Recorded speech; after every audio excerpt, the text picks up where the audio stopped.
वो मांग रहे थे सिटीजनशिप। लड़ाई के लिए उठा लिया हथियार। एक पूरा देश जल उठा। जी हां दोस्तों, आज हम कहानी सुनाने जा रहे हैं एक ऐसे संगठन की जो एक देश में नागरिकता व अधिकारों के लिए लड़ा और लड़ते लड़ते मिट गया। लेकिन एक बात यहां ध्यान देने वाली है कि इतने कड़े संघर्ष के बाद भी उस देश ने उनको सिटीजनशिप नहीं दी।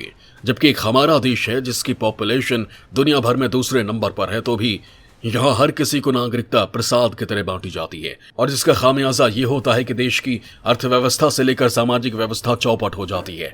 आज हम नागरिकता के लिए खूनी लड़ाई लड़ने वाले एक ऐसे संगठन की कहानी सुनाने जा रहे हैं जिसे सुनकर आपके रोंगटे खड़े हो जाएंगे। रोमांचित करने वाली इस कहानी का पूरा मजा लेने के लिए जरूरी है कि आप पूरा वीडियो देखें। यह संगठन श्रीलंका में रहने वाले तमिल लोगों का था जो लंबे समय से श्रीलंका में रह रहे थे और श्रीलंका की सरकार से वो नागरिकता और अधिकार मांग रहे थे जो श्रीलंका अपने आम नागरिकों को देता है। इस संगठन का नाम था LTTE, Liberation Tigers of Tamil Eelam. इस संगठन का मुखिया प्रभाकरन था जिसकी मौत श्रीलंकाई सेना के मिसाइल हमले में हुई थी। प्रभाकरन के खूनी संघर्ष से हताश हो चुके श्रीलंकाई राष्ट्रपति महिंद्रा राजपक्षे ने भारत से सैन्य मदद मांगी थी और प्रधानमंत्री राजीव गांधी ने श्रीलंका में शांति बहाली के लिए शांति सेना भेजी। प्रभाकरन ने तो भी आत्मसमर्पण नहीं किया और LTTE और भारतीय सेना के बीच जमकर युद्ध हुआ। श्रीलंका के पक्ष में राजीव गांधी द्वारा सेना भेजे जाने से नाराज LTTE ने राजीव गांधी की हत्या की साजिश रची जिसमें वो सफल हुए। चरमपंथ की आग में देश को अपने प्रधानमंत्री को खोना पड़ा। क्या था LTTE, कैसे और क्यों हुई इसकी रचना, क्या थी इनकी मांगे? ये 80 का दशक था। श्रीलंका के हालात बहुत खराब थे। इसकी नींव में था सामुदायिक संघर्ष। श्रीलंका में बौद्ध सिंहली बहुसंख्यक थे। उनके हाथों सालों तक सताए गए तमिल अल्पसंख्यकों का गुस्सा हिंसा बनकर बाहर फूटा। 1970 के आखिरी सालों से हालात बिगड़ने लगे थे। तमिल समुदाय की ओर से मैदान में उतरे थे कई चरमपंथी गुट। हथियारबंद सब तरह के हथियार थे इनके पास। इनको अलग तमिल देश चाहिए था, श्रीलंका के उन इलाकों को मिलाकर जहां बहुसंख्यक तमिल आबादी रहती है। श्रीलंका की सरकार इसके लिए तैयार नहीं थी। स्वाभाविक है, कोई भी सरकार नहीं होगी। तमिलों की नाराजगी को लगातार अनदेखा किया गया।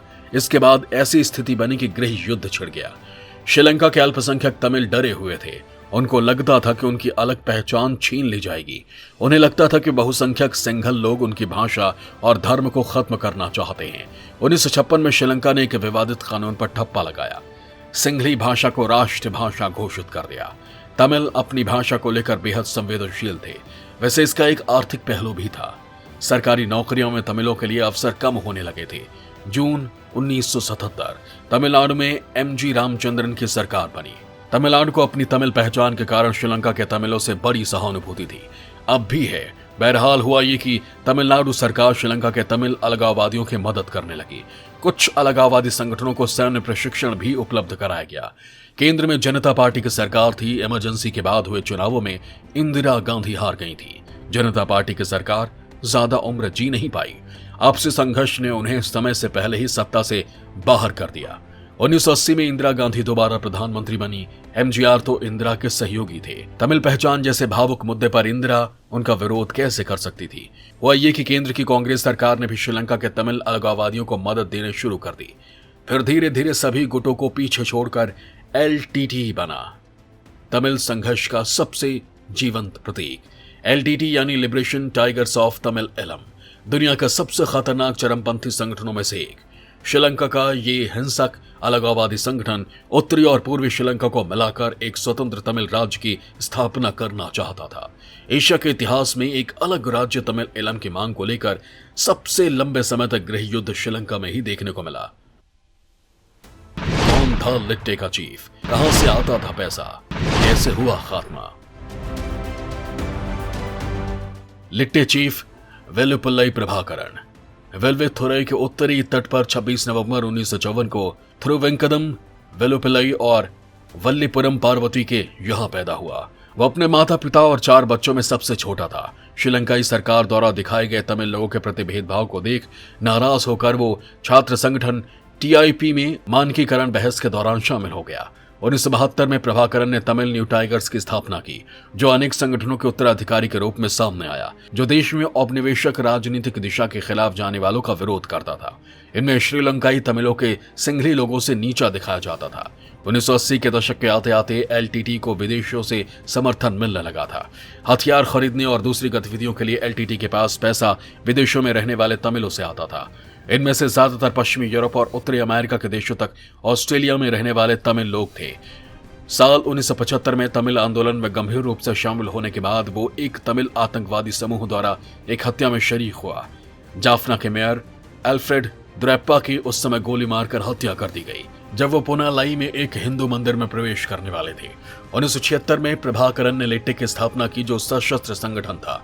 इस संगठन ने 1983 में जाफना के बाहर श्रीलंकाई सेना के एक गश्त दल पर घात लगाकर हमला किया, जिसमें 13 सैनिकों की मौत हो गई। इस हमले के बाद श्रीलंका में भीषण नरसंहार हुआ, जिसके परिणाम स्वरूप हजारों तमिल नागरिकों की मौत हुई। यहीं से श्रीलंका में गृह युद्ध की शुरुआत हो गई। लिट्टे, जिसे तमिल टाइगर्स के रूप में भी जाना जाता था, उसने प्रभाकरन के नेतृत्व में उत्तरी श्रीलंका में बड़े हिस्से को नियंत्रित कर लिया। इतना ही नहीं, पूर्वी श्रीलंका में प्रभाकरन सरकार के खिलाफ अपना स्वतंत्र राज्य चलाने लगा। श्रीलंकाई सेना ने वार्ता असफल होने के बाद 2006 में लिट्टो को हराने के लिए एक सैन्य अभियान शुरू किया। अपनी अंतिम लड़ाई में प्रभाकरन मुलायतुवु क्षेत्र में 3 तरफ से घिर गया और चौथी तरफ समुद्र था, जहां श्रीलंका की सेना ने अपना जाल बिछा रखा था। श्रीलंकाई सेना रेडियो पर उनकी बातचीत सुन रही थी, इसलिए उन्हें प्रभाकरन के लोकेशन का अंदाजा था। 21 मई 2009 को Liberation Tigers of Tamil Eelam के संस्थापक विल्लुपिलाई प्रभाकरन को श्रीलंका की सेना ने मौत के घाट उतार दिया। इसी के साथ श्रीलंका का जाफना क्षेत्र लिट्टे के आतंक से आजाद हो गया था। ऐसा लगता है कि भारत को भी श्रीलंका से कुछ सीखना चाहिए और पहले ही जनसंख्या के भार से जूझ रहे देश में शरणार्थियों का बोझ नहीं लादना चाहिए।